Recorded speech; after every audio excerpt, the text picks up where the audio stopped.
Welcome back to Tech Crumbs. Today we're going to be doing the unboxing of the Apple Magsafe Charger, which is the wireless charger for basically the iPhone and the headphones, the AirPods.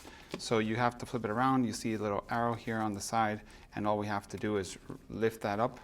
It'll break this little sticker, and now supposedly we can open it properly and see what's inside. So let's empty this, see if there's any extra stuff in there.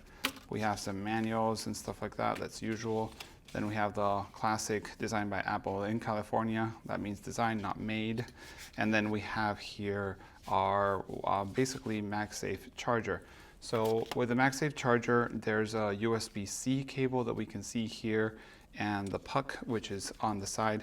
And we have to basically lower that little tab and push it out. It's really tight in there.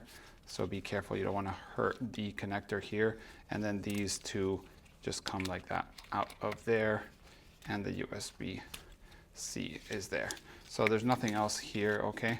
And the problem we have is that as messages will charge, we need a power brick. So unless you have a USB-C power brick already, you will need to buy one. So that's the unboxing, what you get on the Magsafe charger from Apple. This is Tech Crumbs. Let me know if you have any questions about this Magsafe, and we'll do more videos about it. Thanks for watching. See you in the next one. Bye.